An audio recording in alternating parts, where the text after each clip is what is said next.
Yes, Mariam. Hey,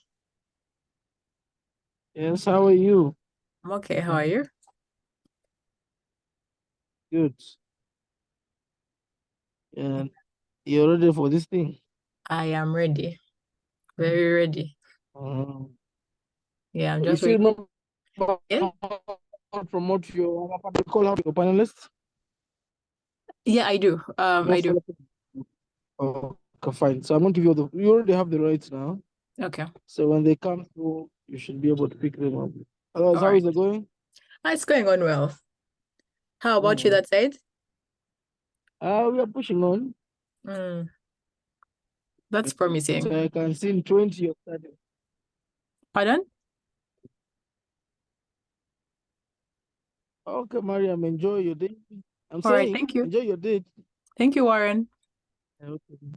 I'm making you a full host now. All right.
Hey everyone,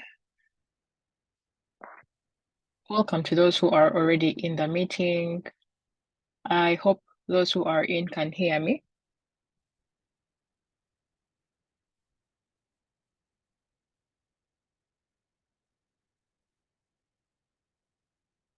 If you're able to hear me, just type a thumbs up in the chat room.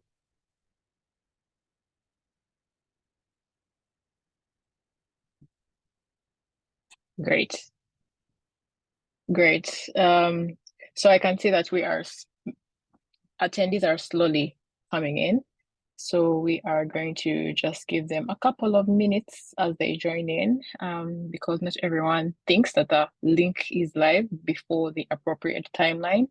So since it's just over 50 seconds into the time for the meeting, let's just have a couple of minutes for most of us to join in.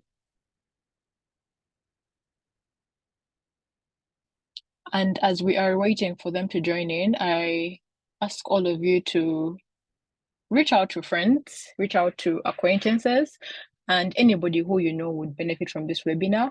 We are slowly coming to a close for the different webinars being organized by Chevening alumni and Chevening scholars. So someone may be one webinar away from actually submitting their application. So it's important for you to be that good Samaritan to those around you. You don't have to apply alone. Chevening allows as many of us to apply.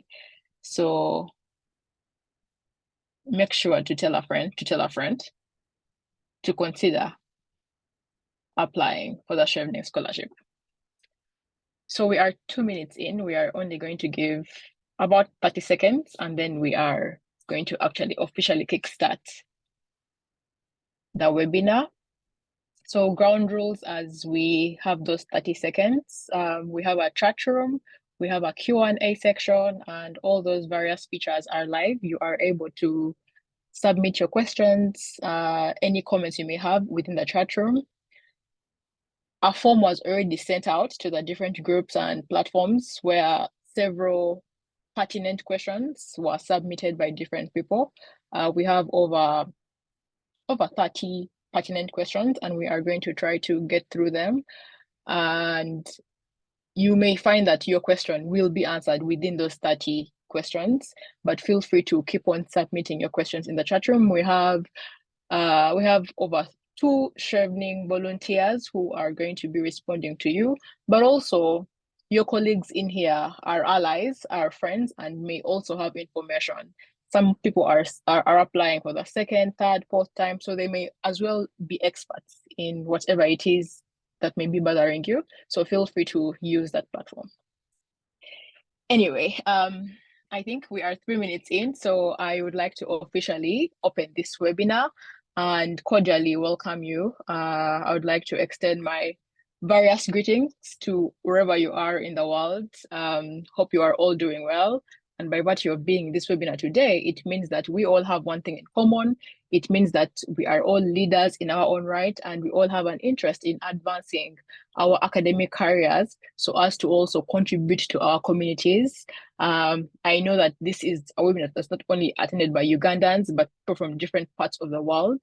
So whichever area you come from, at least one thing is for sure, that we have some aspects of who we are that are very similar. I would like to welcome our key panelists, Madam Tina Wamala, who is the Chevening Officer for Uganda from the British High Commission, who is going to be leading this webinar with me. And as you all know, this is a key panelist who, without a doubt, is going to give us the right information. And most likely, if anything was bothering you, she's going to be able to quench any fears that you may have had. So at this moment, I would like to actually invite Tina Wamala to introduce herself and also just to briefly tell us what Chevening is, and then we shall immediately go straight into the various questions that you had submitted. There are so many, so we do not want to waste any time. Thank you so much, Mariam. Good evening, ladies and gentlemen. Hope you're good wherever you are in the world. Thank you for joining this webinar. As I've been introduced, my name is Tina Wamala. I am the Chevening officer at the British High Commission, Kampala, a job that I love very much because it exposes me to the brightest, biggest minds in the world. Uganda, of course, that's the base. That's the basically the alumni that I interact with almost on a daily basis. So it gives me great pride to be involved in the journey of discovering future leaders, talented influencers, change makers in their own right. As Mariam said, I'm going to tell you a little bit about the Chevening Scholarship. For your information, the Chevening Scholarship is the UK government's flagship scholarship program that offers a one-year master's degree in any subject choice of your choice in any of the UK's top universities. Regardless of your background, regardless of your age, regardless of your gender, Chevening is an all-inclusive scholarship program. It's merit-based. It is looking for diverse people from diverse skill sets and backgrounds, like I said. And most importantly, it's looking for future global leaders, people who can be change makers and contribute positively to society in the future. The scholarship covers everything in terms of your tuition, in terms of your expenditure while in the UK. There is no single point during your Chevening journey where you'll be required to pay a certain amount of money. That is the fairness, that is the transparency with which the Chevening Scholarship Program is run. It's the fairest scholarship out there that is not based on bias, on favoritism, on discrimination. Like I said, it's holistic, it's all inclusive. The Chevening program is very, very, very inclusive, but you must put in the work. And in terms of criteria, you're required to have a minimum of 2 years working experience by the time you apply or longer. And this experience can be in a voluntary capacity, as an intern, as a temp member of staff, or even as a permanent member of staff. And secondly, you must have an undergraduate degree by the time you apply for the Chevening Scholarship. But it's one of the greatest things that will ever happen to you. It will change your life and it will elevate you to levels beyond your imagination, where you'll become a revered, respected individual who's making positive change for the societies, communities in Uganda. Thank you. Thank you so much, Tina. That was a resounding introduction. If anyone was hesitating and having second thoughts about applying, I believe with that introduction, at least you'd be willing to take a shot on yourself and take a bet on yourself. And one thing that Tina has always told us is, why should you reject yourself before somebody else does? You should make your application and then leave the rest to whoever is going to read your essays. But for you, you've done your part. So we're going to go straight to the first question. And the first question is going to be answered by Tina herself. And it basically says that most programs are one-year master's degrees. How competitive is this compared to the typical 2 years degrees? So the Chevening Scholarship is a one-year scholarship. As I said, it offers a one-year master's degree. But that 1 year is intense. The scholars on here can tell you for free, it is intense. It is extremely demanding. And I think nowadays we're living in a very fast-paced society where people don't want to be in school for long. You need to get on with things. You need to get on with life and your career. So people oftentimes opt for the shorter master's courses, like in Europe, in the UK, etc., because you're going to get on with things and come back and do what you have to do. So compared to the 2 years, imagine a compressed master's that could have been or should have been 2 years into 1 year. The demands, the pressure, the intensity, the requirements of you as a student to keep with the pace, to be very competent, to be alert, that is what the Chevening Scholarship is all about.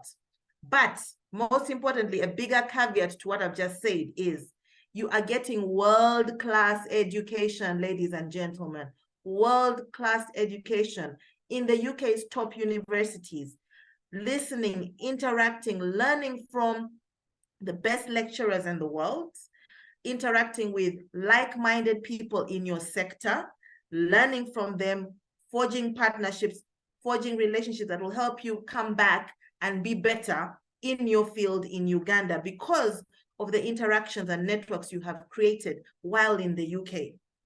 So it is second to none. You cannot compare a 2-year master's course with what Chevening is going to offer you. As I said, Chevening is holistic, all-inclusive. You are going to come back a well-rounded individual whose mind has been opened, whose heart has been opened, who has been exposed to the greatest, biggest, most influential people in society. It will come back, it will bring you back much better, more influential, and able to tackle anything that's thrown at you because of everything you've been exposed to and everything you've experienced while as a Chevening scholar. And this is a lifelong tag, a lifelong badge that you will hold on your chest for the rest of your life.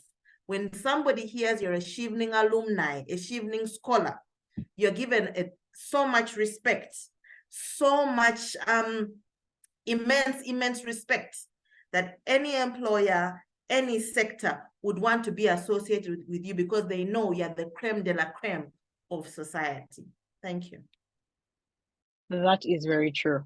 The continuation to that question was, do you apply for a position at the university first, or you apply for the scholarship first? So you're required to do the two things simultaneously. A lot of Chevening applicants get it wrong and assume that the Chevening scholarship program will apply to the universities for you.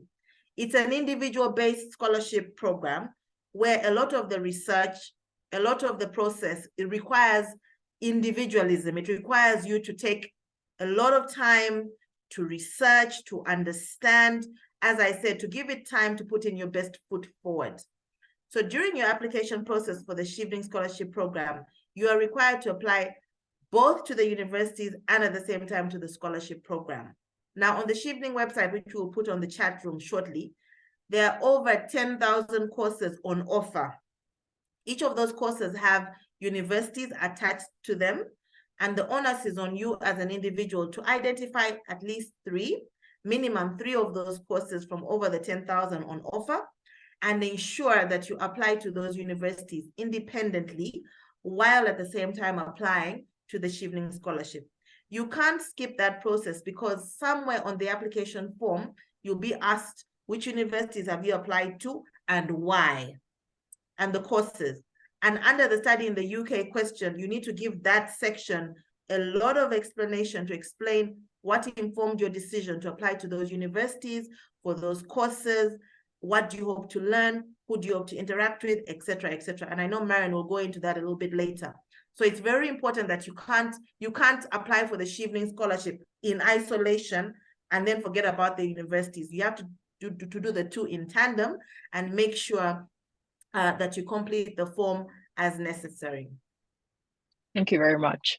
The next question is, how do I get the universities to respond to me, and how do I start the application process? So for this, just like Tina has said, you have to start the process in tandem. Now, these two are done differently. The process for each university application is different. You're going to find yourself having 3 different applications to 3 different universities, and they require 3 different things from you. Each university has its own website. It has its own requirements. It has its own conditions for you to submit your application. Now, when you go to each website, because by now you should be at least knowing the course you want to do, the career path you want to take, and then within that background, you're going to be able to search for courses and universities within the UK that offer those programs. And within each university website, because they too are there because they want scholars to attend their programs. So they have various platforms through which they encourage people to reach out to them. Most have graduate offices. They all have emails that are actually attached to their website that you can actually interact with. Then even the courses themselves have reach out emails that you can even reach out to maybe the course convener even before you finish your application. Now, once you have reached out to them, or once you have maybe applied for a program and maybe you have a question or there are various delays that are maybe troubling you, you are very free to reach out to the different course conveners or to the different contact offices, unless they have told you explicitly that once you have given us your application, don't reach out to us until we get back to you. Because at times they may tell you, they may give you a feedback email saying, we have received your application, so do not respond to us until we respond to you. But despite that, there are always platforms where you can submit any question you may have, and they are always willing to respond to you. So do not fear and think that maybe if I send so many emails, it's going to affect my application, or they may see me as the student who keeps on sending random emails. Please do not fear. As long as you're respectful, as long as you are mature, you can always submit any question to those different websites. So just like if you go to the Chevening website, there are various different ways through which you can access Chevening information. That is the same case with the different universities. There's no UK university that doesn't have a website. None. There's no UK university that doesn't have an email that you can reach out to. Some even have phone numbers that you can call, but maybe that may be expensive if it's international sort of call. But if you are willing to commit, you can actually call them and reach out to them. So just as a Chevener, as a prospective Chevener, you are a leader, you are pragmatic, you are able to seek out for information. If you're going to be able to contribute to your own society, then surely you are able to reach out and find out a contact on a university website and reach out to them. So even when universities may delay, because later, for those who have gone through the process later, some may even delay to give you feedback. You are very free to reach out to them and ask them to hurry up. That, okay, I applied to you, but I have a pending scholarship that requires feedback from me. Please exacerbate the process of actually getting back to me on whether I have that course or not. You are very free to do that. So I hope that you do not hesitate or feel taken aback when you need to reach out to the universities. And that was the second question. The third part for that question was answered by Tina earlier. So this one goes to Tina. How do I get to apply for the scholarship, and what programs are available for this application? Every single field, every single subject, from fashion designing to engineering to medicine to communications to law, all encompassing, ladies and gentlemen. I will not get tired of saying it. Chevening, there are lots of scholarships. I understand why that question comes about. There are lots of scholarships that are very niche, that are very specific to sectors and you name it. But Chevening is all inclusive. So regardless of whether your interest is carpentry, your interest is mechanical engineering, your interest is in design, interior, there is something in there for you. How to apply? There is a website. Let me put it on the chat right now. You need to go on that website. That website is your one-stop center for everything Chevening. It should be your best friend, your first point of contact, your first point of reference. It has everything in there, from the background of the scholarship, why it exists today. 40 years later, Chevening is still in existence. That shows you something. That shows you the depth and breadth and magnitude that this scholarship has had on the world over, since 1983. That website has the criteria. It has information regarding the Chevening Alumni Association of Uganda, which is relevant for most people on this call this evening.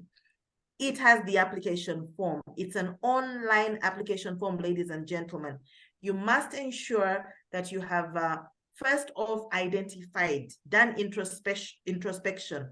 What do you want to do with your life? Where do you see yourself in the future? Which kind of person or leader do you see yourself being? Where do you think your impact is going to be? Then identify the course that speaks to your career path or career journey. That course has a university attached to it. As Mariam said, you apply to the university independently on their website or their email or whatever. While you're doing that, you're also applying for the Chevening application scholarship. And on the Chevening application, you need to upload a series of documents, one of which is your undergraduate degree, as well as your, to justify and to validate the fact that you've worked for 2 years or longer, and other series of questions, which we are going to go through later in this webinar. So that is how easy it is. That website that Mariam has put on the group is your one-stop center. Please, if you haven't done so already, go on the website, familiarize yourself with Chevening and get cracking with your applications. Thank you. That is great. The fourth question says, can I apply for a part-time course? The answer is no.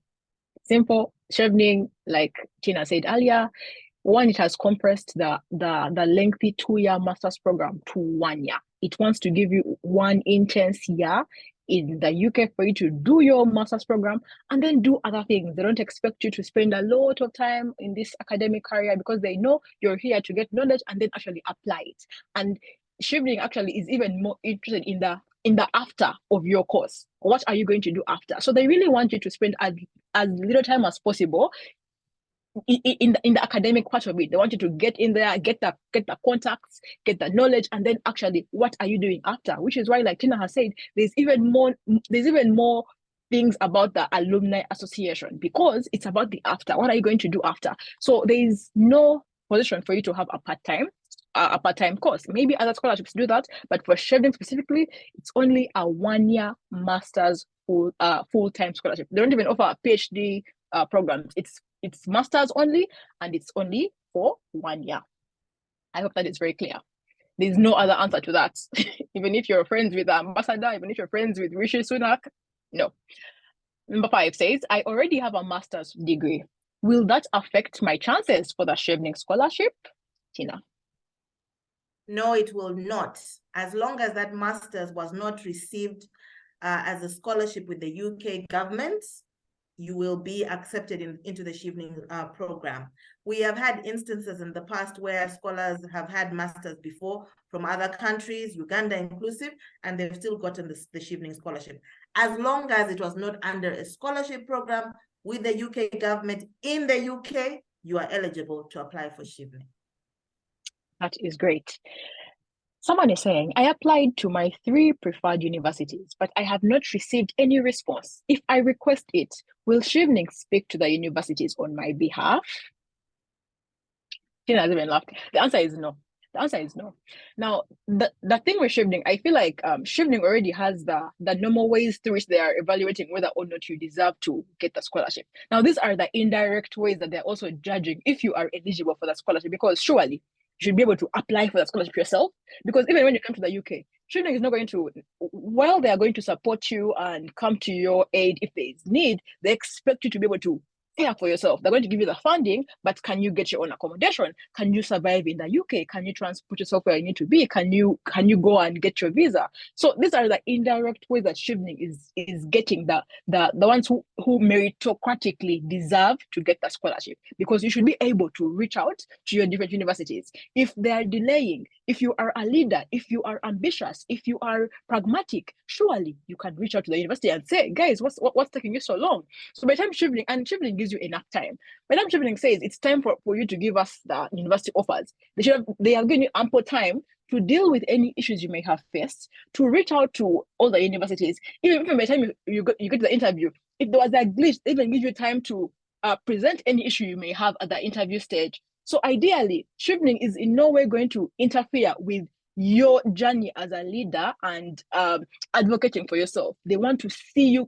They want to see you do that. They're not going to baby you. They're going to support you. They're going to steward you, but they're not going to spoon feed you. So Chevening is not going to come and talk to a university on your behalf.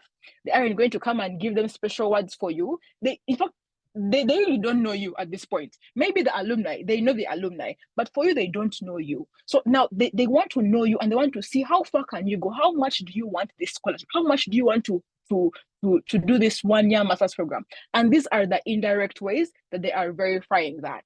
Because if there's one person who maybe has failed to get feedback from the university, and then one has done it, they are going to give the one who has done it, because this one has shown an extra spice. They have shown that extra initiative. So it's up to you to show that extra and reach out to your universities yourself. What's good is that even the universities are there. They really want you to reach out to them. They are eager to hear from you. So do not hesitate to reach out to the universities. They actually have offices just to respond to any issue that you may have as a scholar. And bear in mind that you may not even know this, but most of these UK universities, they really love international students. They are actually there mostly for the international students. They usually have offices just for foreign students. So please utilize those provisions. The next one is for Tina. I have applied 3 times already, and I want to apply again. Are my previous results affecting my chances? No, your previous results do not affect your chances. There's a story I want to tell you. I think it was a gentleman from Cameroon. So Cameroon had an applicant who applied 14 times in a row, 1-4. And eventually, the young man, or whatever, maybe he's a middle-aged Oh, this is still young now. the middle-aged man eventually got the scholarship.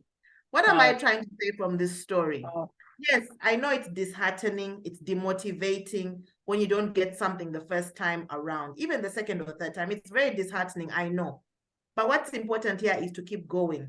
If you want something bad enough, never give up on it. It sounds cliche, but it's really the truth. And some of the important attributes Chevening wants in its scholars and alumni are resilience and tenacity and patience. Because without some of those characteristics I've explained now, it is very difficult to associate you as a Chevening alumni or Chevening scholar, because a lot of them will tell you their journey was maybe, they had to be very patient, they had to be resilient, they had to persevere, etc. Those are common things they had to go through. Now, if you don't have those attributes, it's going to really, really affect you during your Chevening journey. So yes, if you are a repeat applicant, please apply. There is nothing stopping you from applying. The biggest tip, though, I can give to repeat applicants, you need to show development. You need to show growth. You can't be the same person that you were in 2020, because that's when you started applying, I'm assuming. If you did your first application in 2020, who you are now is different. You have grown as an individual professionally. You have forged new networks. You have developed new partnerships. Maybe you have new businesses and ventures and etc. You need to demonstrate growth.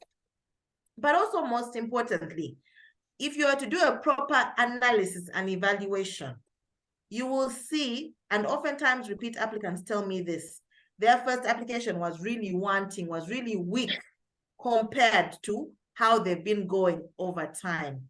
The other thing I can recommend, something like these webinars, excellent. That's another way of learning, of gaining new knowledge, of getting tips and guidance around the Chevening Scholarship Program, but also getting reviewers of your essays to support your journey, to just guide you accordingly.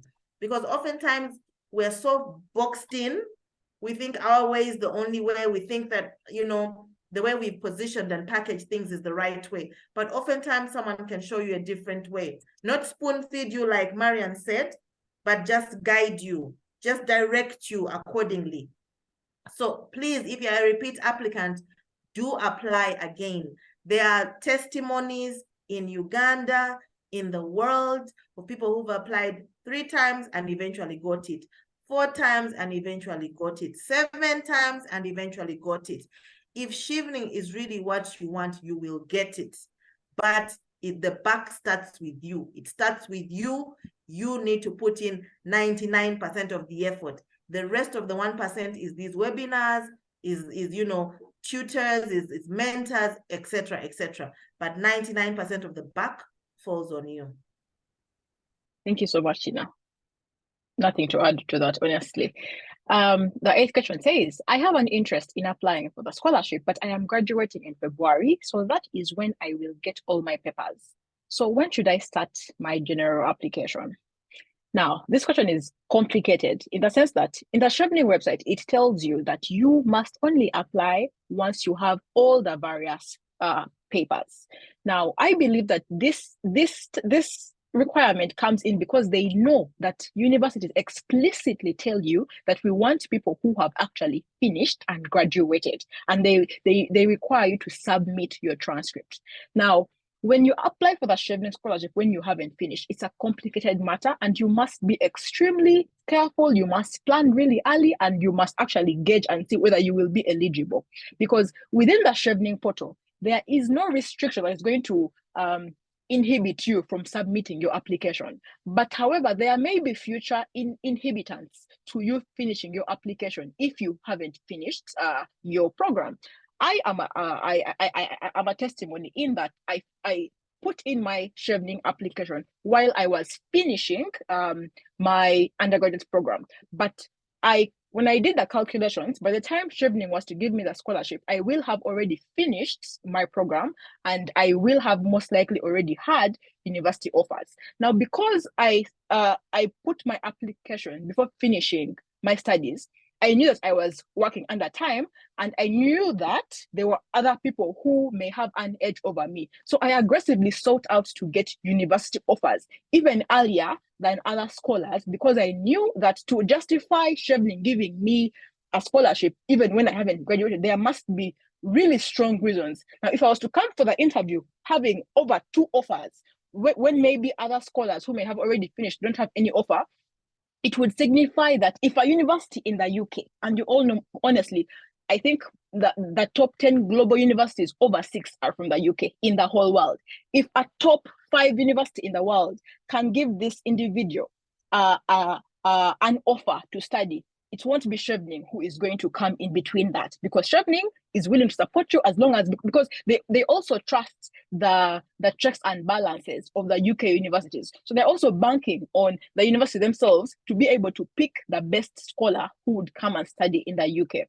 So I was in a way lucky that I knew my weaknesses as an applicant who is applying before graduating.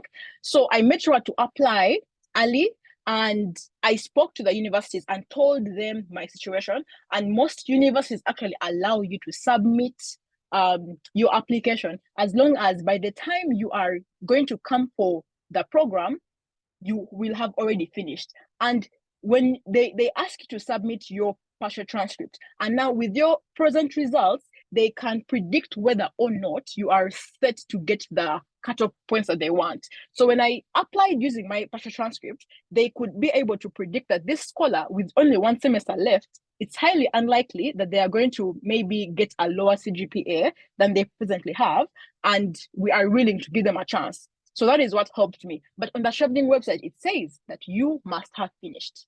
But within that Chevening portal, you are able to submit your partial transcripts. So nothing in the portal is going to stop you.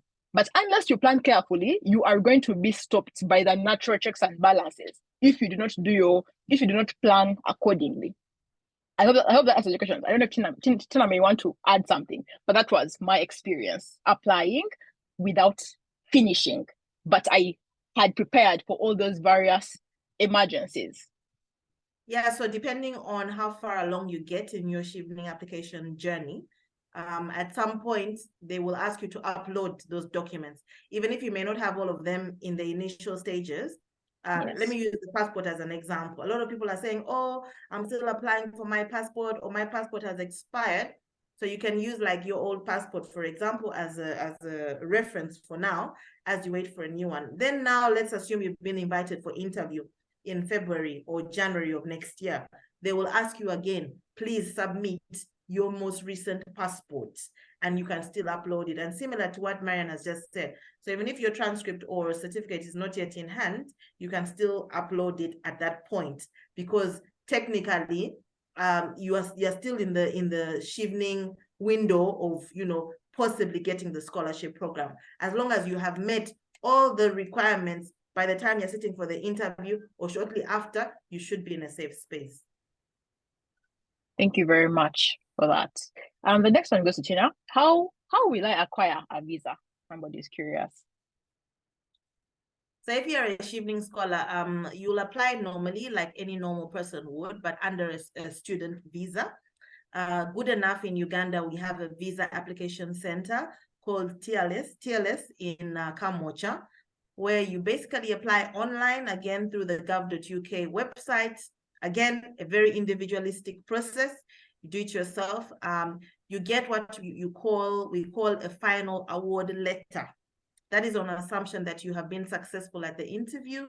We've granted you the scholarship. You have managed to secure one unconditional offer from at least one of the 3 universities you applied for the ones you highlighted on your application form. So the final award letter is pretty much the biggest document, followed by your conditionally accepted letter, which the university grants you based off you receiving the final award letter from Chevening. Then you get what they call a CAS from your university. Those are the documents you upload alongside other important documents that are needed for the visa. But by virtue of the fact that you're a Chevening scholar, you will not have any challenges or stress related to your visa, because we are investing in you, we're investing in your future. We want you to go and learn at the top universities in the UK and come back, like Mariam said, and apply everything you learned for the betterment of Uganda, for the development of Uganda. So there has never been an instance throughout Chevening's inception where somebody has been denied a visa or has failed to go to the UK to study their masters. It was only during the COVID season around 2020, 2021, where some scholars opted to do remote learning because of the situation globally at that time. But again, that was an individual option. Typically, the Chevening scholarship requires you to be physically based in the UK, studying physically at your university for a whole year before returning to Uganda. Thank you. Thank you very much. Somebody's asking, what does a Chevening scholarship cover? So a Chevening scholarship covers so many things. First and foremost, it covers your entire tuition. Your entire tuition for the 1 year full-time master's program. It also eventually refunds any fee. It refunds a portion of the fee that you incur for the TB test, for the tuberculosis test that is required for your visa application.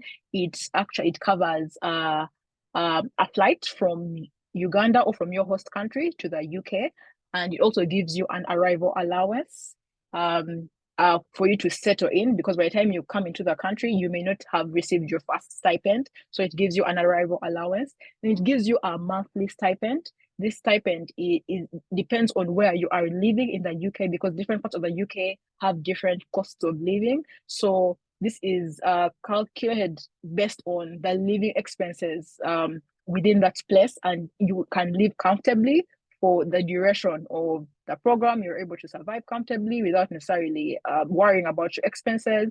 And then this monthly stipend goes for the duration of your scholarship, of your academics. Then it also gives you a return flight from the UK to your home country, and within that, it also gives you a departure allowance during that time. And scholarship also offers there are various programs for you to either volunteer or for you to go for various professional events and programs that also amplify your career and networking skills. So that is precisely what the Chevening scholarship offers during the time of your program. Now later, as alumni, there are other benefits, but in terms of what you're asking for, that is the main monetary offer that Chevening is providing for scholars. The next one goes to Tina. Do I need to get an unconditional offer from each university listed in my application? You need at least one. And normally what happens in the application form, you rank them according to preference. So let's say, for example, University of Manchester might be your first choice. University of Leeds might be your second choice. University of Edinburgh might be your third choice. So as an individual, obviously, you know that I really, really want to go to the University of Manchester. You need to keep on pushing, like Mariam said, to ensure you get that unconditional offer from your top ranked. At least any of those three that you highlighted must give you an unconditional offer. What we've seen in the past is another tip I need to share with you when you're applying to the universities. Apply to the universities whose requirements you know you're going to meet. Do not apply to universities where you have 50% or 60% of the requirements and you will not be able to meet 100% their requirements. Do not shoot yourself in the foot and make it so difficult for you to get a placement in one of the universities, because instances have happened where people have got the Chevening scholarship but have failed to secure a university. That would be very devastating on your side. So please ensure when you're applying, Of course, we all want the high-end universities of this world, University of Oxford, University of Cambridge, you name it. But if you know for a fact, after looking through the website of the universities, that you do not meet half or even a quarter of their requirements, why are you aiming so, to that extent? The best thing to do is then apply to the moderate type universities where you know for sure you meet all their requirements, there will be no glitches, there will be no stress, and ensure you at least secure one unconditional offer from one of those 3 universities by the time you are granted the Chevening scholarship. Of course, you'd want your first choice, but in the event you don't get your first choice, maybe your second choice might give you, or even your third choice. And nothing is stopping you from applying to more than 3 universities. You can even apply to 4 or 5.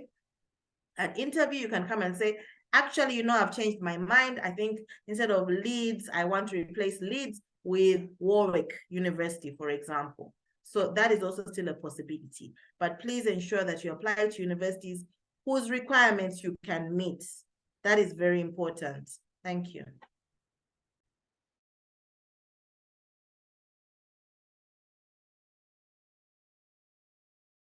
Mariam, you're on mute. You're on mute. We can't hear you. All right, thank you. So the next question is, are first-class degree holders considered first by Chevening? And the answer is no. The answer is a complete no.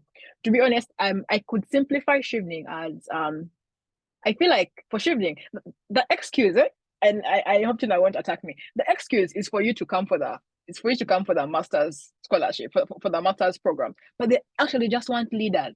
They just want problem solvers. But for them to collaborate with the UK government that is funding and to partner with UK universities, they have found a way to also add value to the leaders who they have already identified. Because you aren't a prospective leader, you are already a leader. You're just a prospective Chevener. So now, for Chevening, for them, they want to see your leadership skills. The issue with the university, the issue with your academic offer, that is within you and the university. But Chevening, and you can even see in the essays that you're writing, they really want the examples of your leadership. Even networking is a leadership skill. They want to see what you have done. They want to see how you have solved problems. So for me, I see Chevening as a body that is funding problem solvers within their communities to come to the UK for 1 year study and then go back and continue what they were doing, or do it better, or make it even bigger, or now maybe now have global partners.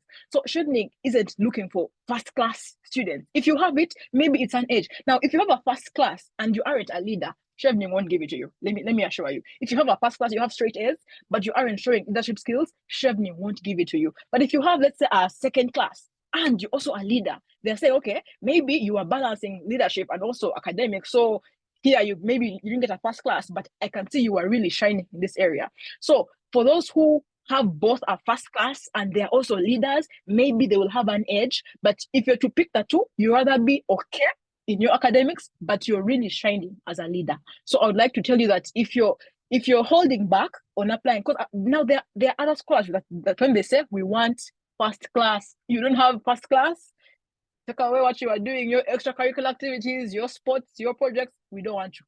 But Chevening is saying, are you a leader?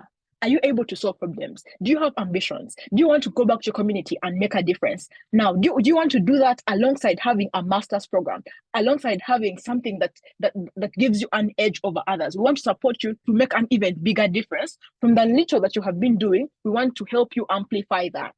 So I don't know which other words I can use, but Chevening isn't necessarily looking for first-class leaders. They don't segregate, whether it is age. By the time they want for even who are above 60, you can apply for Chevening. Now, first class, no.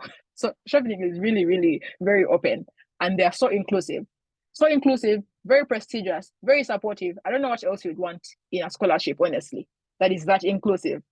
The next question is, if someone has somewhat similar, if someone has a 2-2 degree, should they still apply to Chevening, or will they be automatically rejected? I think I'll just continue with this one because it's similar to the first one. No, you're not automatically rejected because you have a 2-2 degree. Please proceed with the scholarship and ensure that all the other aspects that maybe if someone may hesitate because of your degree, they should be able to see what else you are doing with your time. when you aren't fighting for a first-class degree. So don't self-reject. Put your application and let somebody else decide. But just know that you're not going to be automatically rejected because of your academics. And even during the time of selecting, if you realize, if you've gone through the portal, it tells you that they're going to use your essays. They're going to use your essays to determine whether or not they can consider you.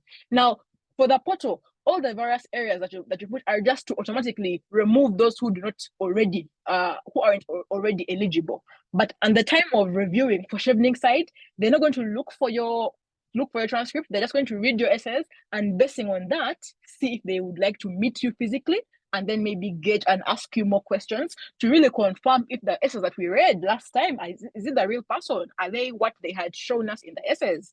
So please proceed with your application. The next one is for Tina.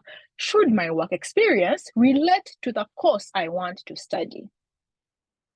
Very tricky question. Where do I start? The courses you apply for, one must be related. You can't apply for law, engineering, communications. There you show you're disjointed, you're all over the place, you're confused, you don't know what you want. Then, obviously, Chevening will also look at your experience through the answers that you give in the 4 main sections, the 4 essays. It will look at your experience. Let's assume your experience is in fashion designing, as an example. Yet you've applied for law, you've applied for medicine, you've applied for communication. Chevening will start asking itself 20 million questions about you. Which kind of impact are you going to have in law if all along you've been doing fashion designing? You don't have the networks, you don't have the job experience, you don't have any kind of exposure in that line of work that you want to do. Clearly, that's a red flag for Chevening. So the best way for me to answer this question to the person who asked it is, look at your area of speciality. Look at your area. Where are you passionate? Where do you have some experience? What have you done in the most recent past to put your hand up? Even if it's a small contribution you've made to society, to the community, to Uganda, it's okay. But what have you done? What's your area of speciality? Let's assume your area of speciality is human rights, as an example. Evidently, that the courses you're applying for should speak to human rights, you know? So those are the courses that the person reading your essay would expect to see in your application form. And the human rights theme should be a constant in all 4 of your essays: leadership, networking, study in the UK, and finally, career plan. You mustn't move. There mustn't be a departure from human rights in leadership, then networking, you talk about fashion designing, then you go back to human rights, then in career plan, you say you want to be a carpenter. So you have to be clear about what you want, who you are, what kind of impact you're going to make in society, and it needs to be very evident in how you answer. So even if you have changed careers, it's okay if you've changed careers, but whatever courses you're applying for must have evidence, must speak to some kind of experience you've had in the most recent past. And it must be very clear to the Chevening reading committee and assessors that, okay, this person has done something, they've achieved something, and there's a potential for them to achieve even more because of the Chevening scholarship and the networks they're going to gain in this field, in this line of work for the future. So please be very, very careful on this one. Avoid inconsistencies. Do not be disjointed. Be clear, be direct, and know exactly what you want, and have one theme throughout. If it's human rights, great. If it's gender equality, great. If it's communications, great. But be very, very clear what you want and who you are. Thank you. Thank you very much, Tina. I would just like to add that in the event that you do not fall into that category, remember Chevening is an annual scholarship. You can start now. Fine, still submit your applications because you never know. But also start kind of building your career record. Don't again wait for next year when we're having this same webinar and you're still asking the same question. So even those who, like people who are students or who may think that they aren't eligible, still submit your application, because you're going to learn how to use the portal. You're going to learn how to write essays, but try to start building your career record, so that when you have to apply again, because not everyone will get it, it will find you better. Because like Tina said, if you apply again, they want to see, have you grown? This same person who applied last year, has she improved? So I would like you to, 1 year is a short time. 12 months go by so fast. And in no time, this call is going to be up again next year and you will still have the same problem. So I hope that you don't see this information as, okay, now I have to give up. No, you can actually be ambitious and make yourself better for the next round. My next is saying, I've selected my 3 course choices on the Chevening application and submitted. Does this mean that my applications have also been submitted to the universities? No. In fact, even for Chevening, while you have shown them your universities, they are not going to cram them. They have just received them, they have seen them, but that's where it ends. They aren't going to reach out to your university. They aren't even cramming the one that you have chosen. They will come back to this next year. When you get the interview, maybe that's when now they'll ask you. You said you had these offers. Are they still the same? Do you want to change them? And then after that, they'll again ask you, do you have the offers? That is when Chevening will even now start looking at your university offers. But from this point on, they are not going to intervene at any moment as a third party to vouch for you between you and the university. So ensure that while you're applying for Chevening, you're also applying to the universities. Remember that Chevening's deadline is very different from the deadline for the universities. And every university in the UK, in fact, in the entire world, is autonomous. All of them have different deadlines. They have different requirements. So make sure that you may find that your first choice, their deadline is 6th November, Chevening is 7th. Or their deadline is 8th November, Chevening is 7th. So you're like, wait, I don't have time. Because for you think you're going to do things one at a time. Remember, you are a leader. You're assuring Chevening how you are pragmatic, you're ambitious, you're a leader, but you can't even plan and pace your applications. You can't even ensure that I'm aware that different things have different applications. As a leader, you're going to be juggling very many balls. You're going to be responsible for very many lives. If you can't even deal with 3 university choices, then Chevening can't trust you. So you should understand that Chevening is one body. University of Manchester is one body, Leeds is different, Warwick is different, and they all have different portals, different websites. They may even want different references. Some want English tests, others don't. So be mindful that each application for anything is separate. And even those universities, they don't want to know also about Chevening. Maybe there may be a point where they'll ask you, how do you intend to fund your program? Then maybe there you can say, I'm applying for Chevening. But they won't over-interfere as well, because they know that's none of our business. And that's the same with Chevening. So please do not relax. Don't think that because Chevening asks for details of first choice, second choice, third choice, they're going to start running for you. No. The next one is for Tina. If I'm currently completing professional training, can I include this on my application? Yes, you can. I think I mentioned in the beginning, Mariam, you can correct me if I'm wrong, that it doesn't matter the capacity upon which you worked. You can be an intern, a volunteer for all we care. You can even have been a temporary staff member, permanent staff member. As long as the work experience you have accrued is 2 years or more, we accept it as work experience. It means you have exposure. You have some experience in your field, in your sector. You have interacted with people in your field. You know the ins and outs. You have some experience of the ropes, etc. So yes, you can under such conditions, as long as it's 2 years or longer. And it doesn't necessarily have to be in one place. You could have acquired that experience maybe 4 months as a volunteer somewhere, 3 months as an intern somewhere, a year as a temporary staff member somewhere else, as long as there is a clear thread and a clear connection that what you've been doing is in line with the courses you plan to study, and of course, where you're heading for the future. Thank you. The next one is saying, how can I find out if my undergraduate qualification makes me eligible for a Chevening award? Tina. it goes back to the universities. I touched on the universities earlier. So the universities are the ones who offer you a placement. Chevening offers you a scholarship based off your potential to be a leader for tomorrow.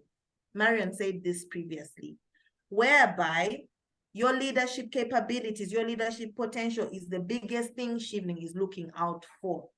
Your responsibility is to make sure that a university sees, wants to work with you, wants to be a part of your journey. That university placement is then what Chevening supports you on in terms of paying the tuition fees and getting you in an environment where you can learn new skills, enhance your knowledge in that area, in that field where you feel you have gaps or where you feel you need to improve and enhance your skills. So very, very important that, as I said earlier, whichever universities you apply to, you must ensure you meet their requirements. If University X wants A, B, C, D, and you only have A and B, that might not be the university for you. Keep searching, keep looking until you find a university where you know you meet all 6 or 7 of their requirements, you have them in hand, you have them in place, and there'll be no questions asked. Because we don't want you to be in a position where you fail to secure a place in a university, yet you've gotten the Chevening scholarship. It would be too devastating. Thank you. That is true. That is true. And it has happened, and it's very sad. It's very sad for you to go through that whole process. And in fact, the hardest thing is to get a Chevening scholarship. Getting the university offer should be the least of your worries.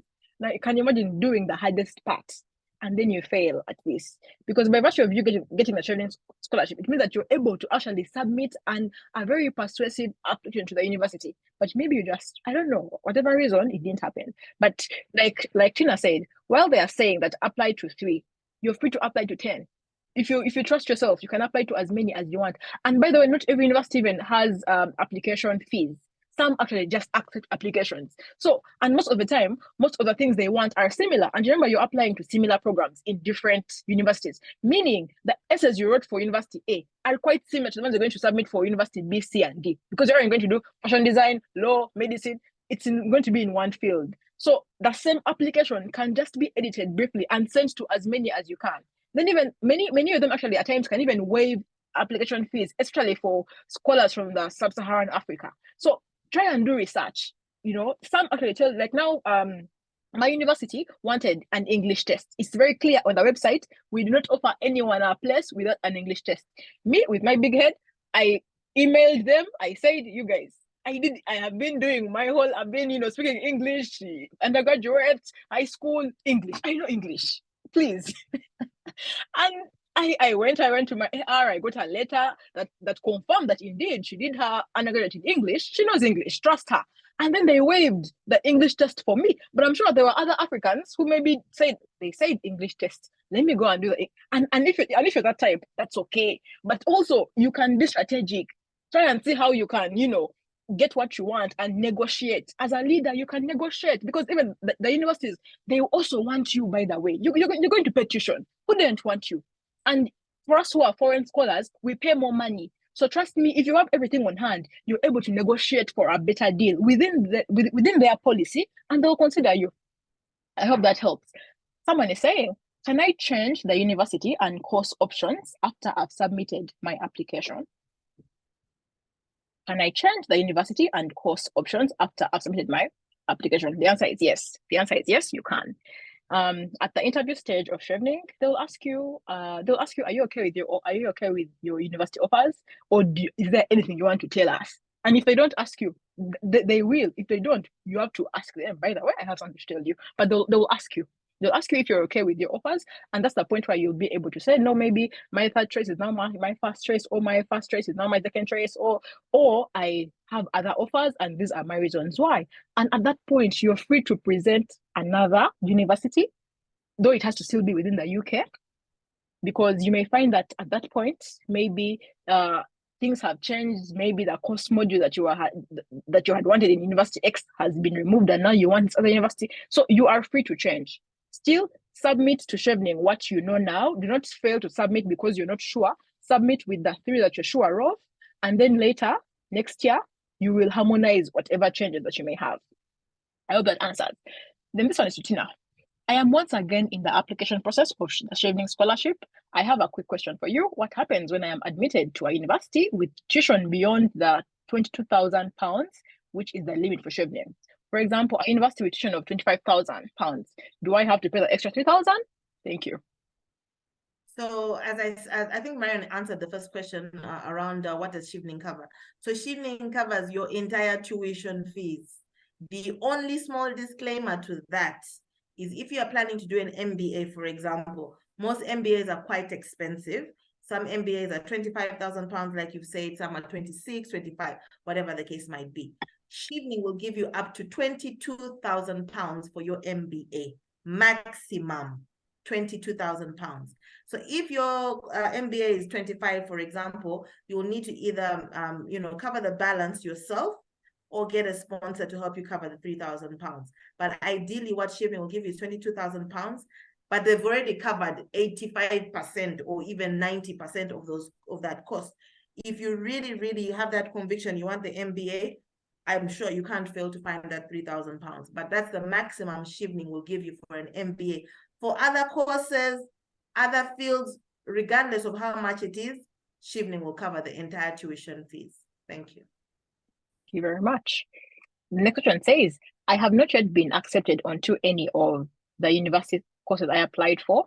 Can I still proceed with my application for the Chevening Scholarship? The answer is yes. The answer is yes. Chevening just wants you to inform them of the courses that you're applying for. Remember, even these are of the 4 essays, one of them, a fourth of the essays requires you to speak about the university courses. So there's no way you're going to write in that essay if you do not know the areas you want to study in, or the universities themselves and also the courses. So you should be able to at least talk about the courses that you have interest in, why you have interest in them, why those courses are going to help you to advance your career. And then later next year, once you get the scholarship, there's going to be a deadline around July when they would expect you to submit your unconditional offer. So at this moment, yes, like we said earlier, do the applications in tandem, but Chevening is not requiring you to have an offer at this moment. If you have it, that's great for you because you're one step ahead of everybody else. But someone, you're ahead, but the requirement is going to be next year. So you should not worry at any moment. Don't worry about that. And that should not be the reason why you should not submit your application. Very many people, because of that misconception, have even failed to submit because they feel like, I don't have an offer. So how will Chevening actually consider me? Chevening will consider you. Please submit your application. Someone is saying, my work experience is mostly before I completed my bachelor's degree and is mostly voluntary. Do I still apply? Do I still qualify? Gina. Yes. As long as it's 2 years of voluntary service, voluntary work, or more, you are eligible. You are eligible. Please don't shy away. I think the biggest problem with Chevening applicants is self-doubt. Mariam, I think a lot of Chevening applicants have a lot of self-doubt. They second-guess themselves a lot. Important to note, if you've checked the Chevening website, if you've read the websites of the universities, and you tick all the boxes, nothing should stop you from applying for the Chevening scholarship. Honestly, guys, this is something that will kickstart your career beyond what you'll ever imagine. So the self-doubt has to stop. The second guessing has to stop. If you do meet the requirements of 2 years or longer, but also I have to highlight this, please don't lie or exaggerate or present yourself as something that you are not. We're not also looking for hypocrites here. We want authentic future leaders. And even if you have the barest minimum, quote unquote, you've been a volunteer for 6 years, you failed to get employment, but you've done amazing stuff in your role as a volunteer. That's something to speak about. That's something to put forward. That's something to sell. It's also about how you package and how you position yourself, how you sell yourself during the application process of Chevening. So yes, even if you've accrued most of this work experience before graduating, even after graduating, it's okay. as long as it's quantifiable to 2 years or longer. Thank you. Thank you very much, Tina. I could vouch and say that I did not have any, I didn't have any prof like the normal conventional traditional experience. I mainly had voluntary work, part-time work, and here we are. So Chevening, really, it doesn't segregate at all. It's you who, like Tina said, you don't doubt yourself and you exclude yourself on your own. Yet Chevening, from even the website says it clearly. They want part-time, full-time, voluntary. Very few scholarships do that, by the way. Very few. Most of them say we want you to have work after your degree. They only start counting work after your degree, and they only count full-time work. But Chevening is saying whether it was in high school and for you are already volunteering with the UN, put it there and they'll consider it. Someone is asking, is there an age limit for Chevening? And the answer is no. Unless, Tina, maybe in the background, you guys should tell us if you see the 60-year-old and you're like, no.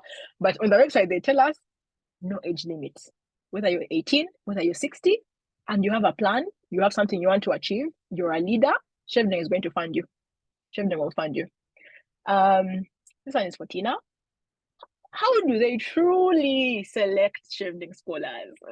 How do they do it? Oh, good question.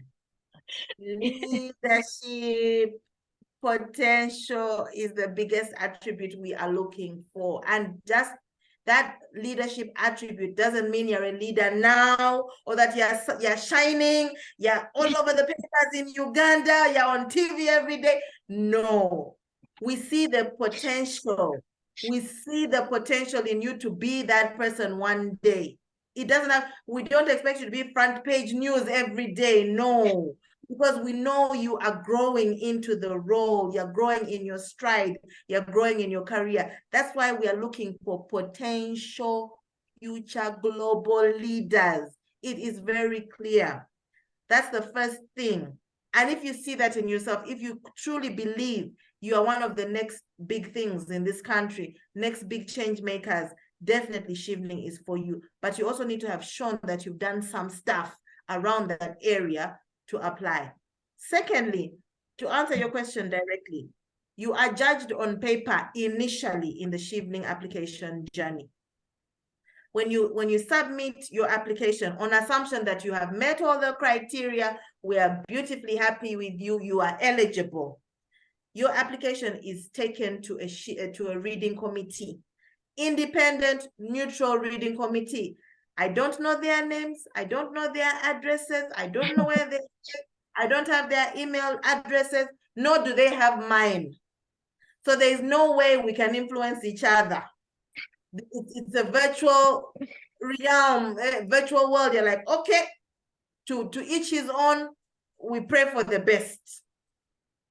The reading committee assesses your application on paper. They don't know you. They don't know about your achievements, your accomplishments.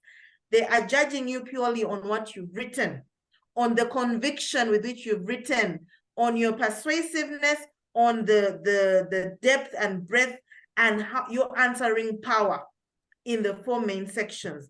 And they are looking for, does this person have those leadership capabilities and potential we badly want? We want to invest in future global leaders. Does that person have that? And if the answer is yes, you pass through the first initial sift, which is done in London by the reading committee. The reading committee in London sends to Uganda a long list, what they call a long list. So let's assume in Uganda, we've had 2,000 applications for 2023. Of those 2,000, they're going to downsize the 2,000 down to the top 100. That is how tight Chevening is. Imagine downsizing from 2,000 to 100. That means you are exceptional by the time your application has been long-listed. That long list now comes to Uganda, and we do a further sift with another independent reading committee in Uganda to say, of these 100, which 50 do you want to invite for interview? So the 100 are reviewed and assessed by an independent committee. Again, you're judged on paper. You're judged on paper again by this reading committee. And then it's at the interview stage where we physically see you, physically interact with you. Put your face to your application, listen to your story, listen to your journey, see whether you are authentic, whether you are really the person who was, you know, demonstrating and explaining yourself on paper, whether there is a match between what you wrote and who you are in person. And that is when the decision is made. So it's very transparent. It's a very fair process. It is merit-based, guys. Like I said, there's no envelopes being swapped around. There's no mobile money being sent to anybody. There are no phone calls being sent, nothing. You are purely judged and assessed on merit, your potential to be a game changer of tomorrow. Thank you. Thank you so much, guys. Just believe there are areas where there's no corruption, where it's merit-based. Just trust that not every entity is the same, and Chevening is one of them. Someone is saying, I still have an unconditional. Oh, lost it. Someone is saying, I still have an unconditional offer.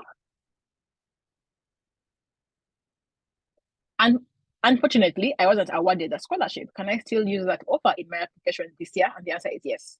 As long as, if you're saying you still have it, meaning you deferred to the next year. So Chevening, like I said, doesn't segregate.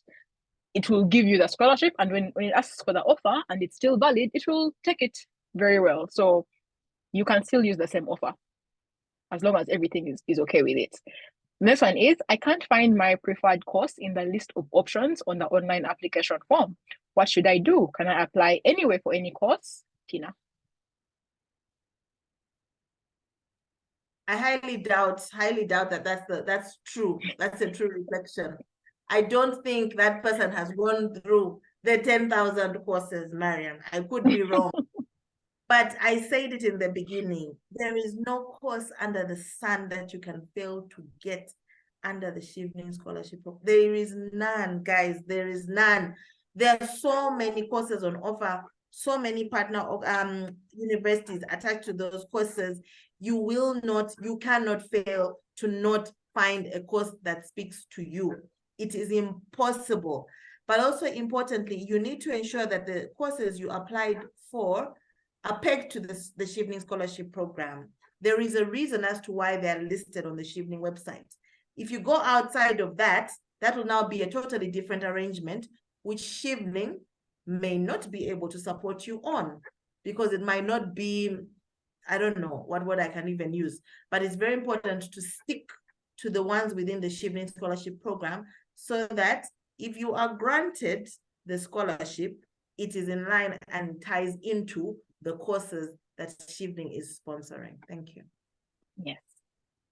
Someone is saying, many of the courses I intend to apply for have an IELTS as a requirement, which I haven't met yet. Will this affect my application to the Chevening Scholarship? The answer is no. Chevening doesn't have any English test requirement. However, like we said, there are other checks and balances, and you must meet the requirements for the university. So while Chevening may give you the offer because they see your leadership, they see all the potential in you, but if you haven't met the requirements for the university, then it's as good as not getting the scholarship in the first place. So why go through the rigorous process of getting a Chevening scholarship and then lose it because you did not meet the English test? But at the point of submitting your Chevening application, you will not be penalized, and you're going to submit your application very well, smoothly, but in the long run, it may affect you. So if your universities do require an English test, you should do it early, because very many of these English tests have deadlines. They also have, they need time to mark and submit your results. You may fail it. You may need to do another test. So do all these things early. The next one goes to Tina. I've failed the eligibility questionnaire, but believe I'm eligible to apply for Chevening. What can I do? You failed the eligibility criteria. You're asking. You cannot apply for Chevening. You need to meet the eligibility criteria. Otherwise, what will happen is your application will be disqualified at some point in the system. To be disqualified, it won't even get to the reading committee's desk, because you fall under that bracket of disqualified applicants because you fail to meet the basic requirements. So please, like I said, ensure that you meet all the requirements, both of the scholarship and of the universities, before you even embark on this journey. But most importantly, you need to remove all self-doubt. That's the starting point. Yes. Someone is asking, when asked to write about my proposed study in the UK, do I consider the course I'm applying for, or I write about my research topic and relate it to the course? So for this part, when you're asked to write about your study in the UK essay, you're going to write about your courses, not your dissertation topic. You may have time to maybe put a small paragraph here and there, but the main thing is about your university courses, the university itself, why you have chosen it, what is the course giving you that is going to add to your career, because you also have a career plan essay. And like Tina said earlier, there must be a theme. Everything has to be related. You're not going to write about, and you may even do it beautifully, write about the courses, everything is on point. Then in your career, it's different from what you're written about. So everything must mean something. So they want you to write about the course itself, the modules in the course, maybe what makes that course valuable to you, what makes it special over other courses. Because remember, you're going to choose 3 courses. There are so many other courses for that same discipline. Why have you chosen that university? Who is in that university that is taking you there? What module? What is special about that module or that course?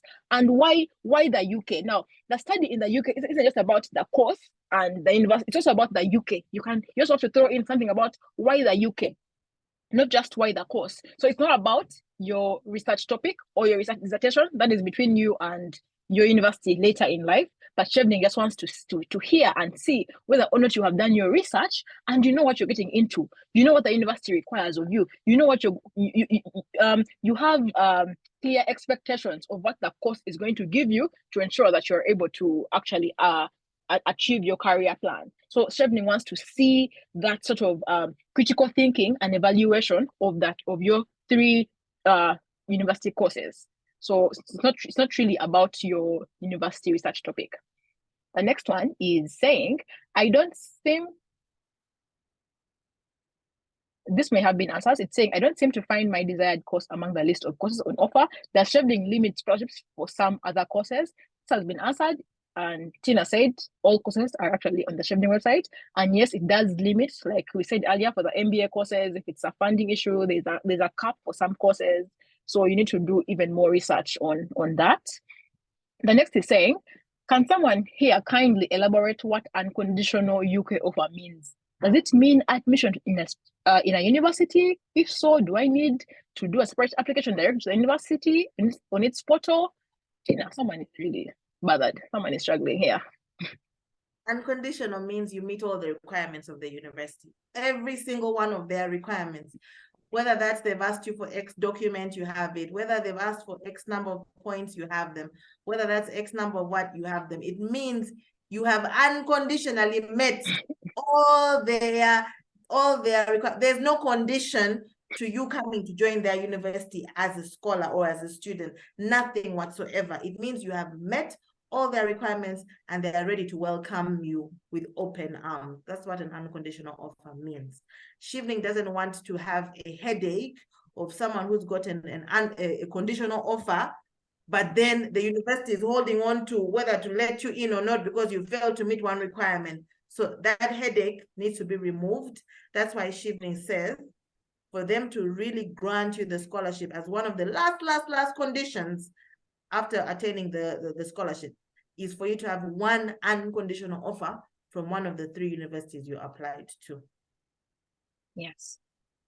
Now, the caveat is that a university may give you a conditional offer, but maybe the condition is Chevening.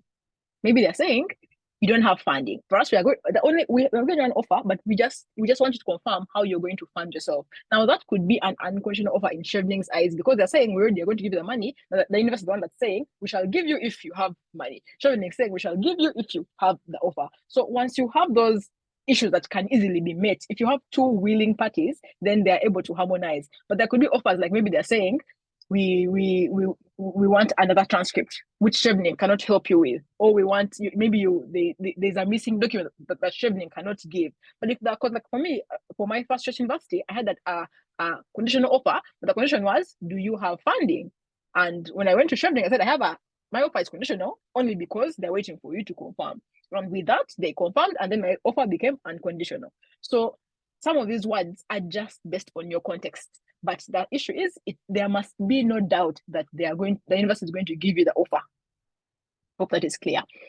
Tina, someone is saying that, can I change the references listed in my application? Yes, you can. At interview stage, you're required to come with hard copies of your reference letters. We always say come with at least 2, but nothing stopping you from coming with 3 or even 4, but 2 is the barest minimum. If for some reason or another, one of the references you had included prior, maybe, I don't know, there are issues here and there, you can always include a few more to attest to your competence, to attest to your potential as a person. Thank you. That's great. Someone is asking, if I don't receive an offer from the 3 choices I listed on the application, can I have additional choices? The answer is yes. At the point of the interview, you'll be able to present any additional information. And that is the only point that you will be able to present any additional choices. And that's the point where they will hear you out, and they'll even ask you that, is there anything you want us to know based on your university choices? Are you okay with the ranking? Do you have offers? That will be the point when you can have additional choices. After that, it's going to be very hard, and it's actually impossible after that. So if you don't receive an offer from your 3 choices that you listed, it's only at the interview where you can present other choices. And Tina said earlier, no one usually says this, but she said it earlier, you can apply to more than 3. She said it herself that they want 3 choices, but for you at the background, you know your problems. Maybe you've been through this before. Maybe whatever your issues may be, apply to more, and at that point, Chevening will hear you out. Beyond that, it may be too late. Someone is saying, can I resubmit my application if I have made a mistake on the application form? Tina. You have to withdraw and then apply again, because unfortunately, one thing I always advise Chevening applicants is first start doing your drafts in Word document, keep on refreshing, keep on refining your answers here and there to make sure 100% that what you are presenting is accurate. Once you press the submit button, you can't go back and edit. Unfortunately, the system is built and designed in a way that you can't, go back. So when you're starting the application process, you would rather do it in Word, slowly, take your time, not too much time, of course, but just keep on refining. Then when you're really happy with your responses, you can extract them from Word into the portal and then submit. But if you've made a mistake, I advise you to withdraw and reapply. There's still time. Thank you. That's true. And the portal says that you have only 3 chances to make those. If you do it more than 3 times, you will have to wait till next year.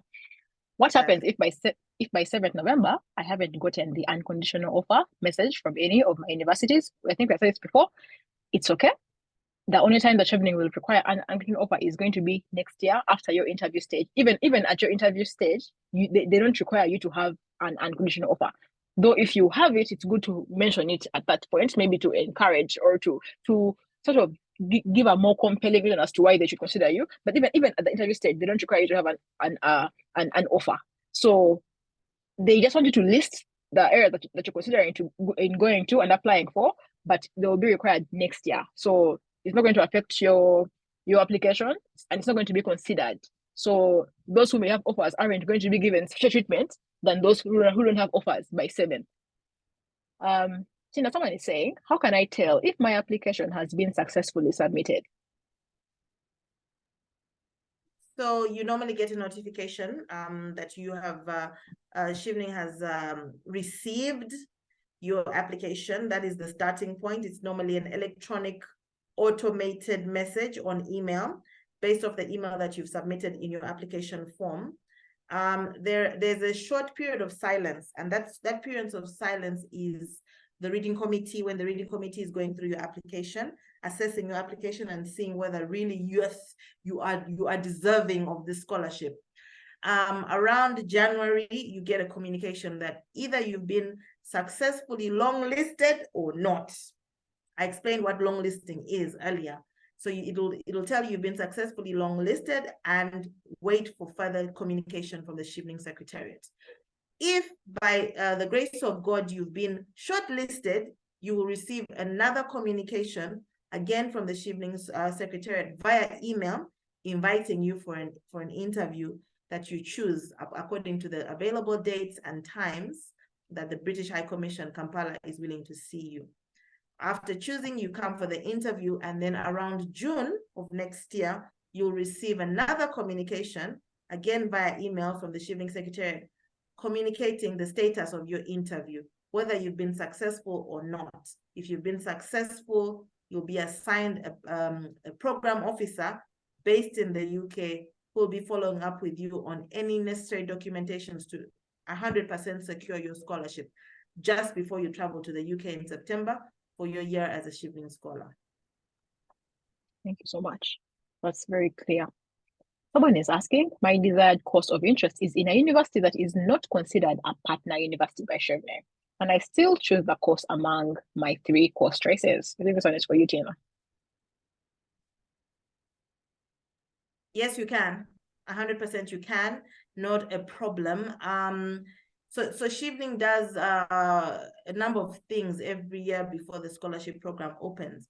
It speaks to a number of universities that are, you know, sought after, revered, respected, etc. And some of the universities are more forthcoming than others. Some might say, okay, if I get X number of scholars from maybe sub-Saharan Africa, we're willing to give them a waiver on tuition, as an example. Others might say, yes, we're happy to work with Chevening, but we can't offer any waivers, for example, on tuition. So even if you get one that's not a partner university, you can still go ahead and apply for it, as long as it's amongst those pegged to the courses under the Chevening website. Thank you. Someone is asking, I do not feel that I have strong examples for my essays, so I feel stuck. What can I do? So the answer here is, it's for you to go through a journey of self-discovery and introspection, and to retrospectively look at the things that you have done. Most of the time, because you have done them, we do not necessarily, we do not estimate or regard highly the things that we do. So most of the time, people may even be admiring you and are inspired by what you do, but for you, you don't really see what you did as big or as valuable. But this is for me to tell you that anything that you did that made a difference in the community, whether it changed one person's life, whether you solved a problem in your class, whether there was a challenge in your community and you were the edge that made the difference. You may not have begun the solution, but maybe you ended it. Maybe you made a worthy contribution. You most likely, I don't think there's anyone in this world who hasn't done something to help another person. I don't think there's anyone in this world who hasn't made a difference in anyone's life. The issue is that most people see leaders as people who hold high political positions, people who, like Tina said, and are in the newspapers all the time. They're the ones being called for TV shows. So when they look at maybe other peers or other edgemates doing things that they may seem to be really great, they underestimate their own worth. So to this question, someone who's feeling stuck, you need to really go back, sit down and write the amazing things that you have done. Okay, for now, you don't even think they are amazing. Just write the things that you have done, the areas where you made a difference in your life, the areas where you did something out of the ordinary. Write them down and then look at them critically and find ways on how to package what you have done as persuasive. The issue comes in the packaging. Because I remember Tina said one time that they receive applicants from various walks of life. Some have actually worked in big organizations, but when they come for the interviews, someone else who may not have an illustrious career as the other person may actually compel the panel even more because of how they have packaged and persuaded the panel. So do not underestimate what you have done, and then also focus more on packaging what you have done to be able to compel whoever is reading to at least want to see you in the interview and be like, who is this person who wrote this? Maybe, and you know what's funny? Coming for the interview doesn't mean that you have been given the offer. It's just like that we want to see this person. We want to confirm if what you have written is really worth giving the scholarship. So not everyone who goes for the interview is going to get the scholarship, but it's just saying, write your essay so that someone is at least curious. At least let them be curious to want to see you physically. And then by the time you finish writing your essays, from 7th November till next year, preparing for the interview. So right now, focus more in packaging your story and your examples and presenting them in a way that whoever is reading them is going to be impressed. Now, put aside your feelings of being stuck or your feelings of feeling inadequate, and now present something interesting. That is what you must do as a Chevening applicant. I hope that helps you. But one thing you must know is that no story is insignificant, no detail is too small, no one is too minor to get a Chevening scholarship. All of us are equal in the eyes of Chevening. We are all on the same level. Whether you work for the UN, whether you work for the WHO, whether you are a minister, Chevening sees all of you as equal. Now it's you to present yourself as special. And luckily, Chevening is telling you, tell us who you are. Can you imagine someone telling you, you tell me who you are, I'm going to listen to you, and I'm going to only use what you have given me. What you give Chevening is what they use. They're not going to look for dirty laundry on you unless you have a criminal record. But if they aren't going to look for anything to find against you, to not give you a scholarship, no. So if someone says, tell me who you are, they're giving you a blank canvas to present yourself in the best possible way. And I think that's only fair, and that's very encouraging for anyone in the world. The next question is, what education documents do I need to upload as part of my Chevening application? Tina. So your undergraduate degree is the starting point. You need that as one of the documents of proof that you are eligible. You need your transcripts as well to be uploaded. That's the basic, because obviously they know by the time you've attained an undergraduate degree, you've obviously gone through secondary, you've gone through primary, etc., etc., etc. But those are the key documents. And then there are sections under the application form where you need to also upload. Let's say you might have a letter from the universities confirming that they've given you a place or something like that. You also upload those as well on the application form to show that, yes, you've really moved miles and miles during this application journey.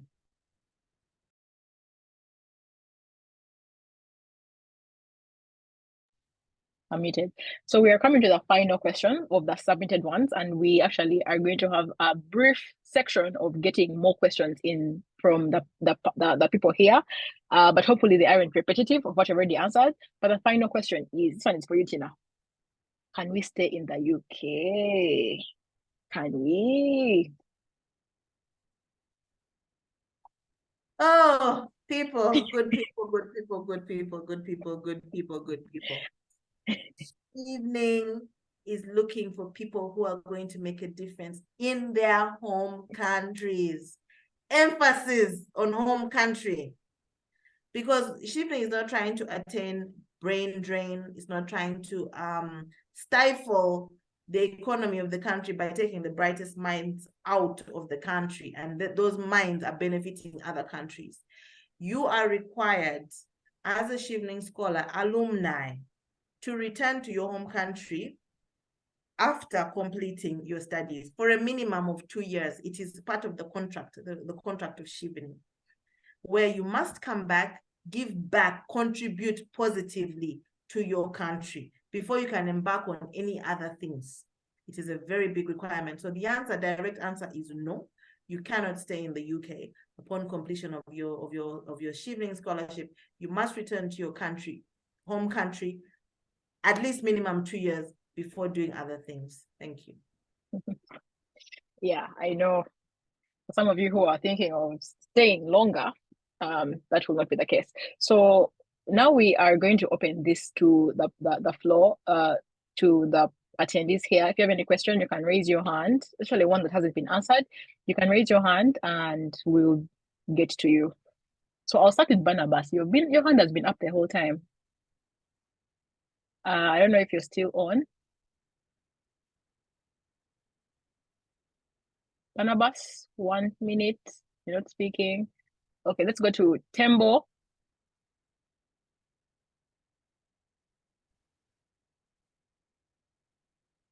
Tembo, you can speak.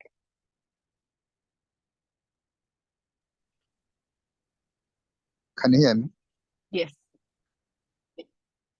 Yes, good evening. My question was like, I posted in the chat for hours now, and during the day I was working, and that's why I obtained my working space. Because right now, this is what I have not actually done a lot from my working space, but during my study, that's why I obtained my working space. I don't know if Tina, you can hear him. I don't know if it's my network. I can't hear you properly. Could you just briefly summarize your question? But what I'm hearing is you don't feel you have enough experience.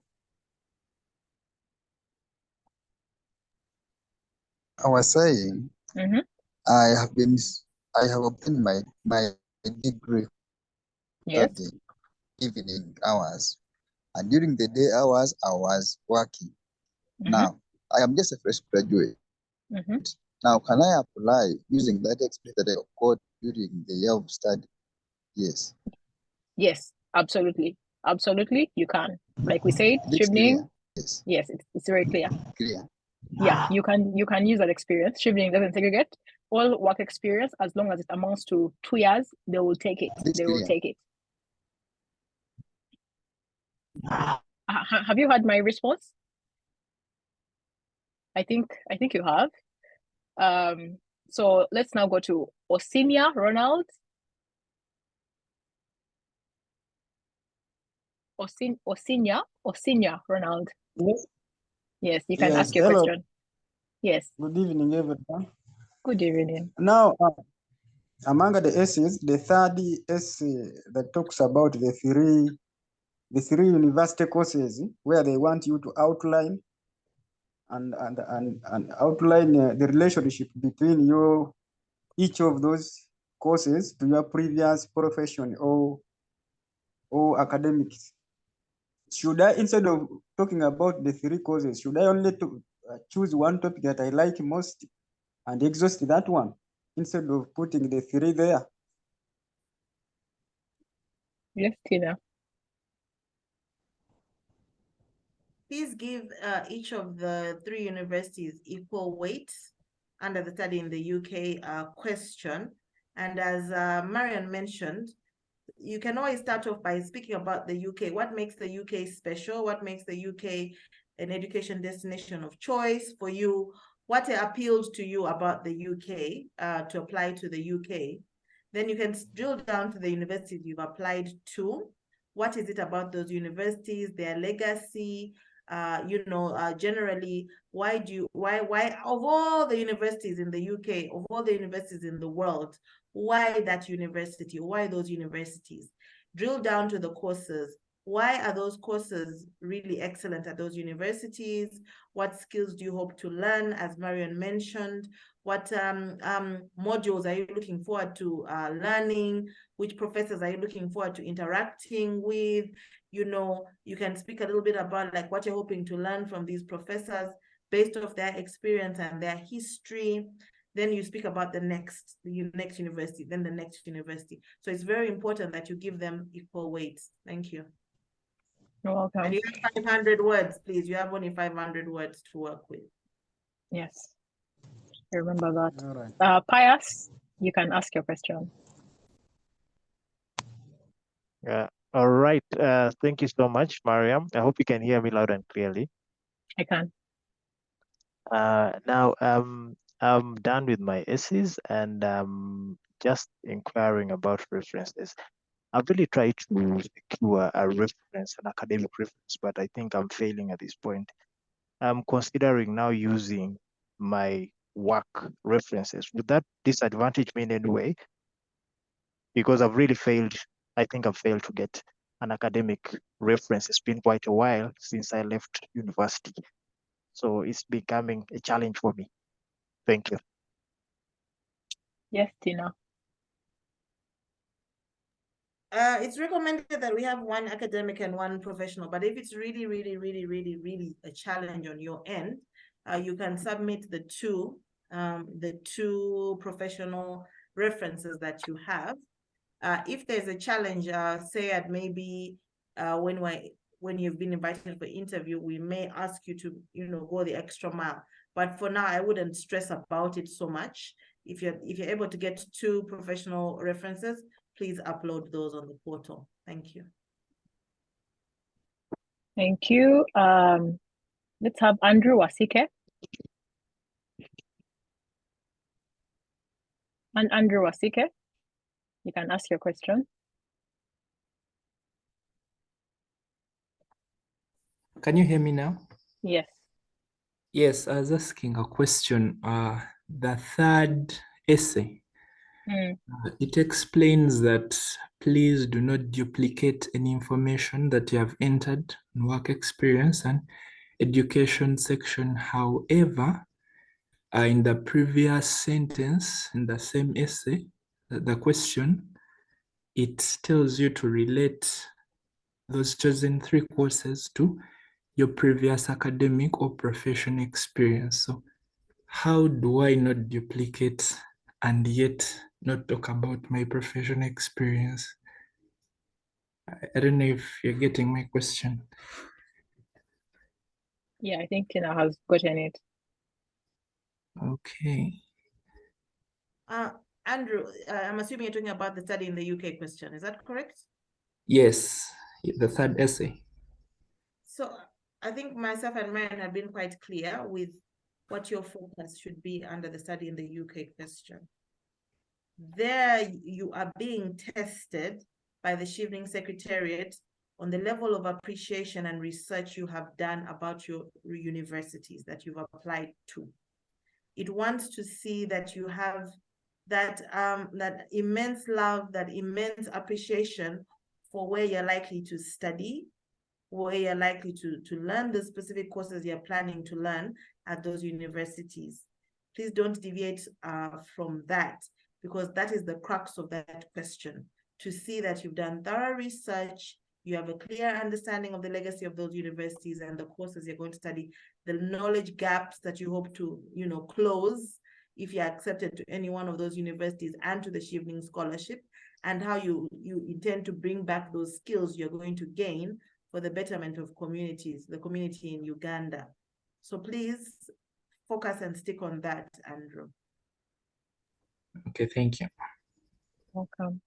Atwanjere Knight, you can ask your question. Thank you very much for our webinar. My question is on, as you go through the application, there is where they ask whether you are going to apply to another scholarship program. So would the most appropriate answer be yes or no? And how would that affect like the whole process? Thank you. You're welcome. That's what you know. Honesty is the best policy. There is nothing wrong with spreading your wings wide. We've never discouraged that as Chevening, but it would be, Chevening doesn't like, how best can I put this? If Chevening were to offer you a scholarship, for example, and then you come back and say to us, oh, sorry, I'm not going to take your scholarship. Chevening would rather know that you've, spread your wings quite wide than thinking that you're somebody who is 100% only invested in Chevening.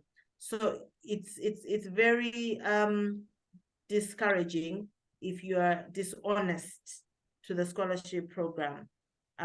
It doesn't in any way affect your advancement or you getting the scholarship. Most people actually who get multiple scholarships always end up choosing Chevening for obvious reasons.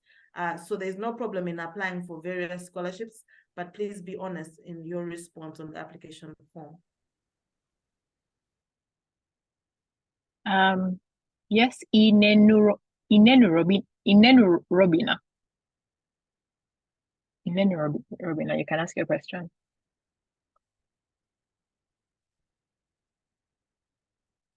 Inenu Robina.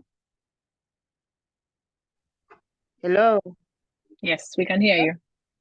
You can hear me. Yes. Okay, thank you for the training you've given us. Thanks so much for your time. You're really impacting a lot on us. For me, mine is on the experience. There's somewhere I've been volunteering from 2020 up to now. but they have not given me any recommendation. But I'm still volunteering there. Now, what can I do for that one? Because remember, at times they need you to upload something which shows that you did that thing with that company like that. Now, what should I do? All right, Hello? thank you. Yes, we had you, Robina. Tina is going to answer that question. Okay, thank you. Mariam, her question was what on experience, job experience? She's saying that they haven't given her a reference ever for where she has been volunteering. So maybe there's no record of her work. So she's wondering how she's going to proceed with showing her work experience if they have never given her a reference letter at any point in her voluntary work.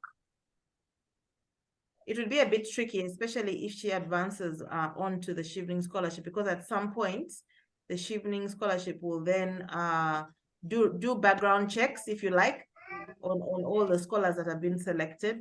So if she happens to be one of the people who've been selected, but she has no backup evidence to show that she worked for X company or X NGO or X organization, it's very difficult. You need to get that reference, my dear. By all means, you have to fight for it, because we don't want to ghost or pretenders or applicants. No, you need to have a base, and that starts with the reference letters. So, Robina, you have time. You can submit your application. You have time to fight for that reference. So as long as you're aggressive, we at least within the next 6 months. Surely, if you can fight for it, I'm sure you can get that reference. Joshua Turiatemba. Let me see. We are left with about 14 minutes, so let's try to be fast. Joshua Turiatemba. Yes. Yes. Thank you, Mariam and Tina. Mine is a quick one about reference letters.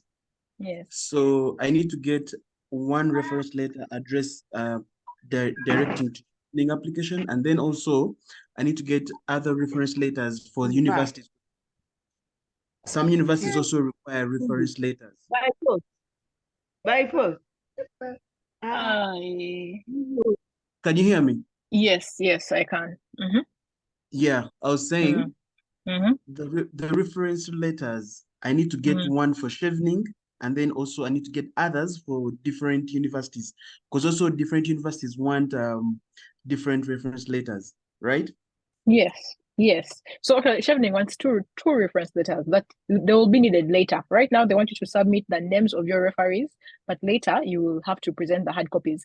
Now, like we said earlier, the Chevening portal and the universities are two different things. Chevening then know what your university wants.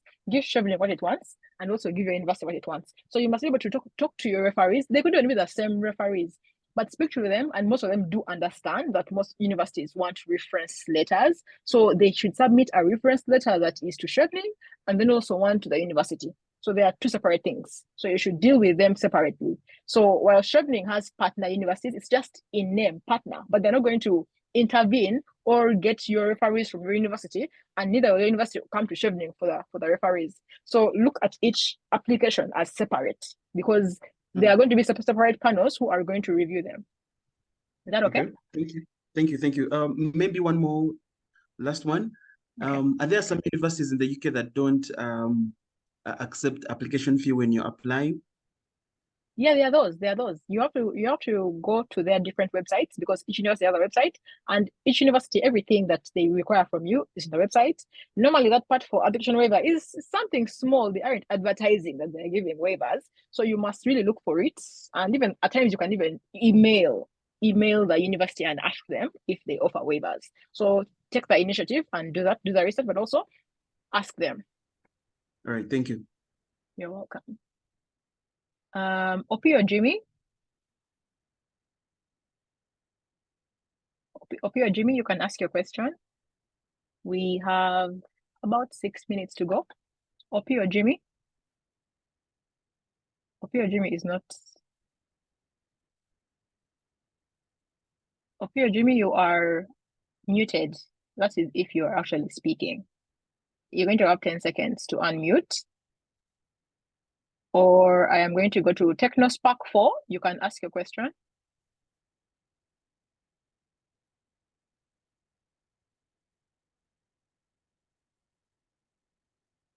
Techno Spark 4. Hello, Tina, and can you hear me? Can you hear Mariam? Yes, I can hear you. Thank you, Tina and Mariam. Mine is about why studying in the UK. So two cases, person A who has, for example, applied for 3 different courses in 3 different universities. Then person B has up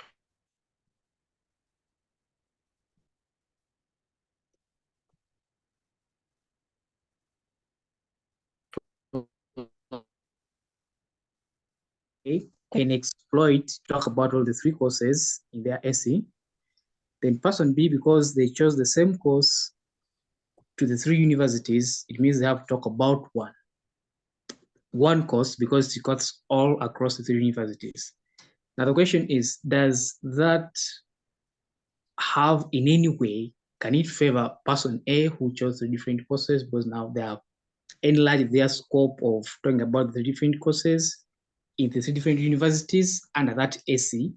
Can that make them a tick better than this one who chose same course but across the 3 different universities? Yes, Tina. Thank you. It's as I think I answered this already. This question already. I'll repeat. The courses you apply for at the 3 different universities must be related. That's number 1. That's the first most important thing. When you're answering the study in the UK question, please give each university in quotes its due weight under that answer, so that you answer competently and wholesomely for each university under study in the UK. Why that university? Why that course at that university? The module they're looking forward to, professors. Move on to the next, You even need to add some spice to your answer, in the sense that you need to talk a little bit about your knowledge gaps, basically. What skills you're hoping to learn or gain while you're at that university, learning that course and the modules under that course. What are you looking really forward to? What skills do you want to sharpen that you feel you're really lacking in at the moment? And how do you hope to apply those to your sector on return to Uganda? So please ensure that you give each university its weight under that question. And that's, basically you can see how to gauge and manage with the 500 words you have under that question. That's great. Abdallah Namahanga, please be brief. We have about 5 minutes left, and there are 2 other questions. Yes, can you hear me? Yes, I can. Good evening, Tina and Mariam. I will begin by appreciating the arrangement. We're really getting what we wanted. Now, I had 3 questions, but 2 have been talked about. Then my 3rd one was about does Chevening require a written proposal towards the course that you intend to do? Then secondly, are those programs at Chevening taught masters or masters by research? Because I am going to apply for a master's program at Chevening. Thank you. You're welcome. So Chevening doesn't require a proposal about your course beyond the study in the UK essay. Study in the UK essay, we're going to talk about briefly your 3 chosen courses and talk about them, why you've chosen them, why they are special, how they'll advance your career. That will be the only part where Chevening will require a write-up about your courses. Beyond that, they don't want any detailed proposal about your project, research, no. Then Chevening only offers scholarships for taught master's programs, not masters taught in research, but full-time taught master's programs. And in the university websites, they are very clear. If it's taught full-time, if it's a research master's program. So make sure you don't make an error of applying for a research program, thinking it's a taught program. Then when you get to Chevening, it's like, this ain't what we asked of you. So taught master's program, and they don't require a proposal from you. Wokoli Geoffrey. Thank you so much. Please be fast. To Wokoli Geoffrey. 5 seconds. If you don't speak, we are going to go to Anto. Wokoli Geoffrey. Okay. Anto? Yes, can you hear me? Yes. Yeah, during is there a break, in break during the course of study whereby if I want to return home for a few weeks, then get back to Chevening, cater for that? Thank you. I didn't hear you. I don't know. Tina, did you get that? Yes, I did. Okay, Tina got it. You can come back. However, you should remember that Chevening offers you a return ticket. It's part of the package that Chevening will cover for you as a scholar. So that package that basically doesn't include you now coming back to Uganda, then going back to the UK, then coming back to Uganda. So you will need to self-fund your return, even if it's for a few weeks, and then Chevening will give you your eventual return ticket when you're coming back to Uganda on completion of your studies. Okay. We have one last question from Opio Jimmy. Just on that note, Chevening gives you 30 days travel allowance. And at times people think allowance means like money to travel for 30 days. No, it mainly means that you are only allowed to be out of the country, out of the UK for 30 days total for the duration of your time as a scholar. So whenever you're leaving the country, you must speak to your program officer and tell them, give them the tickets of when you're leaving or when you're coming back, and it must only amount to 30 days. I left the country multiple times, funded by other different parties, but it only had to sum up to the 30 days and Chevening. And they also require you to, it must also align with your university. So if you're doing something that affects your university, then also Chevening will not be able to kind of contravene that. So there's a 30-day allowance of travel for the duration of your program. Yes, Jimmy. Yes, hello, good evening. Thank you so much for the presentation. My question is on the CV. What is the standard format for the CV, academic CV? And how different is academic CV from any other CV? And then for the work experience, the number of hours someone has worked, how will they confirm that? Will they require you to present an evidence that you've been working for like 2 or 3, 5 years, something like that? Because someone can lie for their working hours. Thank you. Tina. So the CV, as you explore the Chevening online application form, there are a series of questions they'll ask you from your academic background. Primary, when did you start? When did you complete? What was your highest level of completion? Secondary, same thing. University, same thing. So at the different intervals, you'll be required to upload whatever documents they need you to upload, especially which is the undergraduate degree and transcript, like I said earlier. The second part of your question is about work experience. Yes, it's possible to lie, but I think I mentioned Chevening does background checks on all our confirmed scholars, confirmed and reserved scholars. So Chevening does not want to be associated with crooks. Chevening doesn't want to be associated with wannabes or masqueraders. So we do background checks. I won't give you the detail of how we do that, but we do background checks just to make sure that every single person attached to the Chevening brand is authentic, is legitimate, is authentic, is the real deal, and is a real future leader. Thank you. Wow. So guys, this has been a heavily intense and really packed webinar, almost like how your full-time master's program is going to be, but worse. And we are coming to, okay, not worse, but more demanding, but we are coming to the end of the webinar. We are literally like a few seconds to the hour. And one, I would just like to thank Tina, especially because she has been very sacrificial of her time. This is a weekend and this is out of her work hours. But this is just one, a testament to Tina herself, but also Chevening and the body under which she works for. They are willing to support and mentor and help you to actually send them great essays, send them great applications. What I realized is they actually want to get your applications, and they want you to submit very compelling, very well written, and really well reviewed applications. And this is just a symbol of that. Chevening is a platform where scholars such as myself, even those who are done with their scholarship, are able to come back and support their own. And if you have seen, I'm sure there are other webinars where other Chevening scholars are doing just that. And once you become a scholar yourself, you'll find yourself having that drive to give back to those around you, because you know how prestigious and how great that Chevening scholarship is. So I'd like to thank Tina, and also just give her a chance to say just any last minute remarks before we eventually close.